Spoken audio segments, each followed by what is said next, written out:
Good afternoon, children. Before anything else, may I request everyone to please stand up for the opening prayer. Isha, please lead the prayer. Father, Son, and Holy Spirit. Amen. Good morning once again, children. Alright, so before anything else, you please stay standing because we're going to have first an energizer. So, who wants to lead? Yes, Jenny! Very lovely, Jenny. Okay. Again, Jenny, from the start, okay? Okay,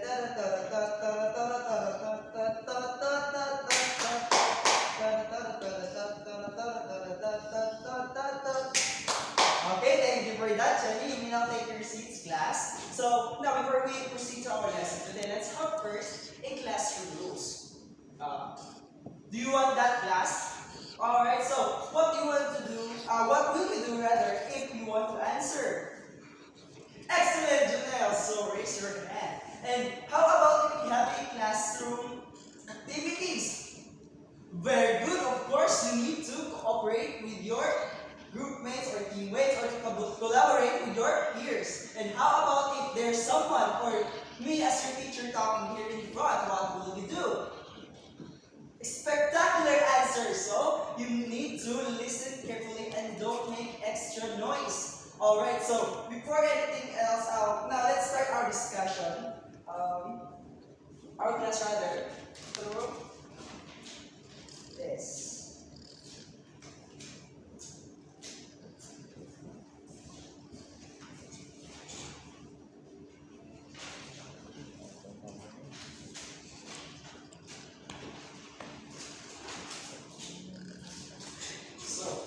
Show you here 8 pictures, and I want you to observe these pictures.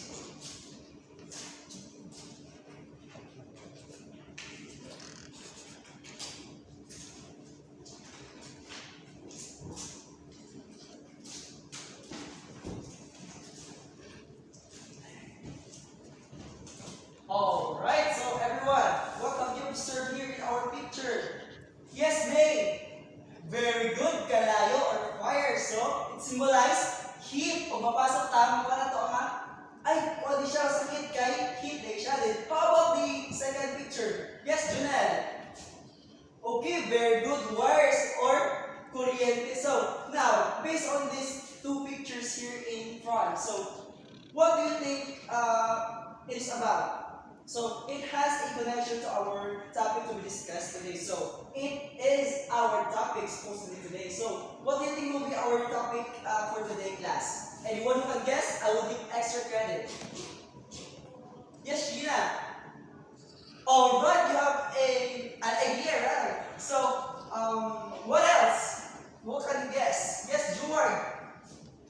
Exactly, our topic for today is all about. Everyone, please read. Very good. Our topic for today is all about heat and electricity. And after the discussion, I am expecting you to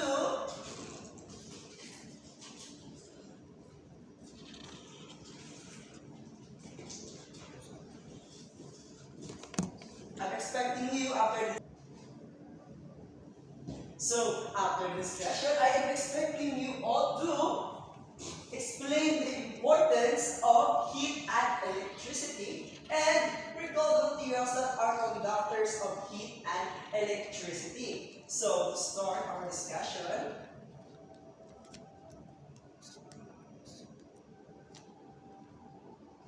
okay, everyone, please read. Very good. Heat and electricity. So now, what is electricity, everyone? Please read. So, okay, it's the flow of electric charge through conductors such as wires due to the movements of electrons. So, electricity uses. So, what are the uses of electricity? First, it is used to power our homes, schools, and cities, lighting up our lives. So, also, as you observe class in our homes, in our community, what do you think will be the possible to happen if there's no electricity, if there's no light? Okay, makover ka sa darkness, di ba? Heat also needs you to act electricity. So, the other use of electricity is that it allows us to use electronic devices like computers, TV, and smartphones. So, for us to be able to use these gadgets, these appliances, we need electricity. We need the outlet, the source, the switch para mugana atong mga gadgets or electricity, atong mga appliances. Just like for example, kung saan man natin pagpabugnaw sa atong ref wala electricity, di ba? So kailangan natin isaksak sa outlet. So kailangan siya electricity. Alright, next is electricity is vital for running machines, transportation systems. So it is also used for just like for example in factories. So ang mga factories kailangan nila sila of electricity so that they could able to produce high quality goods or products. So that is the other use of electricity. So now, if I'm asking you, so does this uses of electricity maka-benefit ba ta ani? In what ways? Ato ang kuan, ato lang imong ideas or opinions. Yes, Joanna. Alright, so gamit din kayo ang electricity. So just like for example, kung wala tayong electricity, dili ta maka-study. Very good, Joanna, you got a point. So in that context, dili ta makatuon o wala electricity. Just like for example, like gabi, di ba? Di ba magpapagod kita, magbitag books. Tinigit-git, magkita na itong tasa. Di ba, dili? Okay, that is the other example of the use of electricity.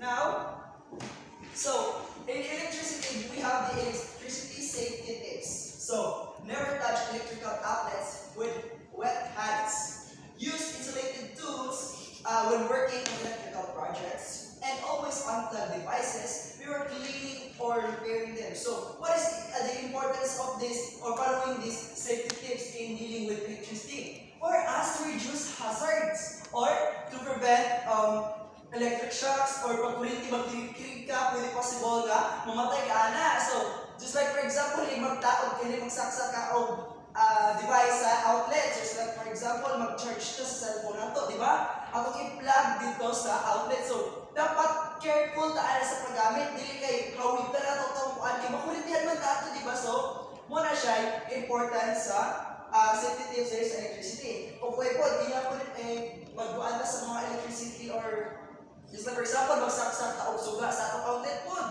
Dapat ba ito kamot basa? Dili kay muna siya ay good conductor po siya sa electricity. When we say conductor sa electricity, which ni allow ang kuan kana siya nga object of material such like for example the water nga maka-flow ang electricity. So it might be possible nga makurintihan ta. Di ba? So dapat sa una-unahon dili maghawid-hawid og mga electricity or mga gadgets or magsaksak ta og gamit electricity o basa atong mga kamot. Okay, very good. Next is heat. So, when we say heat, what comes into your mind? Very good. Kainit. So, what is the natural source of heat that you know, class? Of course, it is the sun, which is the source of heat in our planet. Kung walay heat o walay sun, wala. Kailangan na ito ang heat. O, di ba? Kailangan ito vitamin. Hindi makuha na sa sun. O, sa kuhan po sa sun, bukod sa mga solar panels na ito para mo-generate. Di ba? So, kailangan wala ito og heat sa sun. So, now, heat is the form of energy that makes things warm and can be felt when something is hot. Okay, just like for example, magluto ta. Di ba maka-generate siya og heat? Na-shift rin, na ikalayo, na maka-generate og heat. So, in dealing with heat class, nakuha ta diri og mga benefits niya. So, the benefits of heat are these following here. So, heat keeps us warm during cold weather. Heat helps also to cook our food, boil water, and bake delicious treats.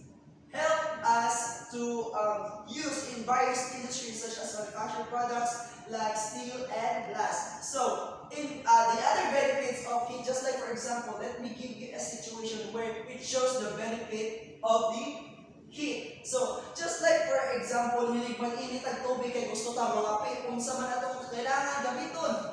So, naatay mga kuan kalayo nga atong pagpabukal sa ininit. So, Usa pa kay gamito natin yung magbuhat ay init. Of course, kailangan natin og takore. Very good. Then, water. Para mainit ang tubig para magkapagapita. Okay, so that are the one example of the benefit of the heat. So, in dealing with heat also, we have also these safety tips. So, take note of this class, okay? So, always use oven mitts or pot holders when handling hot dishes or pans. Or, kung wala tayong mga oven mitts, pwede ko ito mga panapton nga para makaprevent para sa maprevent na to ang pagkapaso. Okay, very good. Now, also, never touch hot surfaces directly. They can cause burns. So, just like for example, hinig magdala ta og sudan nga for example sa atong rice cooker or sa luto baka atong daton. Dili na to directly nga hawitan. Kay mapasok pa tong hands, di ba? Mga yayay tao, very good kayo dapat naatay mga protection sa ato ang kamot na para dili tama paso. Okay. So, next is keep flammable items away from heat sources like stoves and heaters. Dapat ang mga flammable mga items, dili natin ang mga kalayo kay naman. Makakuha siya of fire. Di ba? Kung sabay tayo makakuha of fire yun, pwede possibly kita ma-distroso ta, kita masakitan ta, masamat, o mga tao sabay term na mapasok tao ato ang mga properties, madamay. Okay? Di ba? So dapat nato always be reminded of this safety tips in dealing with heat. Okay, class? Now, let's proceed to the conductors of heat and electricity. Yung sa nila kung ano makafeel ta o kuan ng heat o electricity. So, we have the conductors. The conductors of heat and electricity. Mo na siya nga nag-ala sa electricity or sa heat na para mo dagat or ma-felt na to. Okay? So, first is, everyone please read. Okay, copper. Okay, kani copper. Kabalo mo sa copper class? Okay, very good. Kan di ba natin mga wires? Okay, so dahil mga wires na to sa itong mga electrical wires, dito makita na to, ni-open na to, ni-palit na to, na siya mga yung conductor which is the what's ba, yung bulunsi, di ba? Kana ang wire na makaproduce o kuan. Okay, just like for example, in this kuan, ang sunod ani is conductor which is the copper or copper wire. The next example here is the aluminum. So, good conductor dapat siya sa electricity. So, dapat aware na anak class, okay? The next example here is mga silver. Silver yung mga butak is either jewelries, objects, yung mga silvers, or anything basta silver. Good conductor yung sa electricity. Dapat aware na anak kay there are possible of hazard if pag ginamit kagamit anak, di ba? Di ba? Kung magamit ang electricity sa ito muna ang dapat ang safety tips. But before that, kailangan ko guide sa mga experts. So, isa pa mga experts. Si mama, si papa, si ate, si kuya, or si teacher.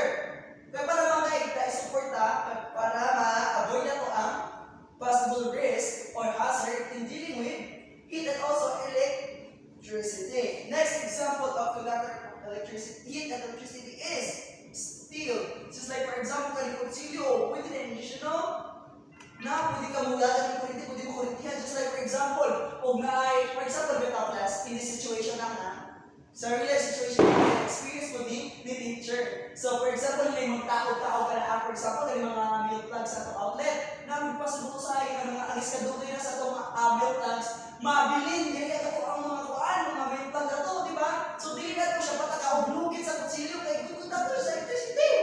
Makurintihan na, di ba? So, gusto mo dapat na buhaton. Itong ang nanay, ni tatay, ni ate, ni kuya, o ni teacher. Dili patakaupuan. Kaya para kabalo si teacher, o si kuya, si ate, si mama, o si papa, usaon na siya pagtangtang dira para aware tanong, di ba, na ating mga safety tips.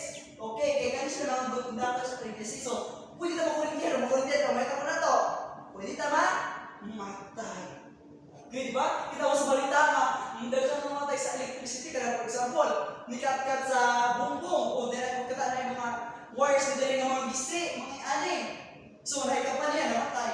O, dapat, awatan mo natin ng hikap-hikap na mga printed. Dili, and also po sa mga heat. For example, dili natin dulaan ang mga kutsilyo or mga materials, mga good conductors of electricity. The other example here is kataakot sila, di ba? Mag-init-init na. Atong pang sila pang bahigap na to, mapasok man na, di ba? So, kung sila pa ito kumuhaton, dili, sunog-sunogon, o dili gamiton, o kapaluta nga, makadaot na nato. Para kung kapaluta, o makadaot na nato, mag-asta ka muna ng questions. Kinsa itong i-ask gani? Very good. Si nanay, si tatay, si mama, si papa, si ate, si kuya, or si teacher, di ba? Very good. You can know. So, now to proceed. So, usap tayo para makaprevent sa electricity, sa mga electrical shocks, or mga hazards sa electricity or heat. So, natin daw na insulators. Pero yung mga insulators, class, is the following materials nga ako makita karon nga dili maagaan sa kuryente or ginagamit natin para ma-prevent ang electric shocks or hazards or sa heat. Okay, mga sila mga examples. First is rubber. So, kita mo sa mga tigtrabaho, diba? Di ba si papa, si mama? Di ba, magsuot na sila mga botas? O kaya sila made of rubber. Kaya para kung mag-deal sila kuryente o sa mga wet places or mga basa na lugar, avoid sila sa electric mga electric hazards. Di ba? Next is glass. So, mga suga na to, di ba? Makita na siya glass. So, para kung ma-prevent na to siya, ang materials dito is kani siya gamit ang glass, mga materials like kani ang sa bulb. Okay, next is plastic, which is the electrical tape. Just like, for example, nakabantay ka nga ang wire ninyo sa kuryente na ay kasi unsay gamon. Isulti ni papa. Unsay gamiton, unsay bukhaton ka papa para magkuwala ka sa kuryente. Gamitan o electrical tape. Muna sila gamiton na to, para, for example, intentionally ba, or unintentional na to, mga tandugan, mga kuryente nga na ang mga leakages, ang mga gisi sa mga kuryente. May ani, dili tama kuryente yan. Kaya dito, muna naman na ito ng plastic. Di ba? Okay. Next is the wood. Okay, for example, nasablay atong kahit sa mga wires, mga agana sa kuryente. O dili ta magamit o mga metals. Just like, for example, pwede ta kuryente yan. So, pwede magamit of wood. Pero dapat dili ikaw mo kuha. Sa mga experts, sila mama, si papa, and so on. Okay? Nagets ba? Okay. Okay, now, do you have any other questions or clarifications about our discussion, which is the heat and electricity? What are the conductors of electricity and heat? None? Okay. If there's none, let's examine if you really understand our discussion. Okay?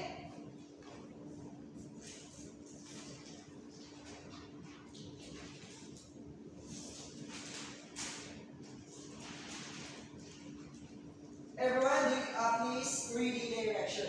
Okay. Right here, the statement is true, and false if the statement is false. Okay. Would everyone wants to answer? Yes, May. Copper is for conductor of electricity. It is? Very good. It is false, guys. It is a conductor of electricity. Number 2. Very good. Okay, number 3. Yes. I want the mga students yung nasa luyo, alingasaw sila, nagtabi. Sa answer sa number 3. Okay, the question is, rubber is commonly used as insulating material in electrical cords. For the answer? True, very good. Can you please repeat the answer of your classmate, Jessa? Very good. Okay. Now, do you have any other questions or clarifications? Okay, for my questions, ako'y mag-ask. Okay, ang sa taga ni mga conductors sa electricity? Good conductors sa electricity class. Very good. Copper. What else? Very good. Silver. And aluminum. Okay, isa pa tayo? Mga steel. Okay, very good. How about insulators? Mga rubber. Very good. Glass. Okay. Okay, now, I'm really glad that you really understand our discussion this afternoon. And because of that, let's have an activity. So, I'm going to divide the class into 3 groups. So, here you'll be the group 1. Okay? You ready? Group 1. And you hear the group 2. And the people right there, kamu dila group 3. Okay. Now, listen carefully for the instruction class. So, I'm going to give you different tasks for you to work on. Okay? I want you to work with your teammates because you'll be graded using our rubric. Okay? What is our rubric? Okay, this is. So there are two groups na mag-present sa role play. Okay? Role play, presentation. So this is the rubric. Okay? The content. That be creative, being creative. Okay, mag-creative today. Okay, perfect. In a total of 30 points. Okay? You have 5 minutes to do the activity. Are you done? Okay, you still have 10 seconds. 10, 9, 8, 7, 6, 5, 4, 3, 2, 1. Time's up. Are you all done? Okay, that's great. So let's start the presentation. Group 1, please. Okay.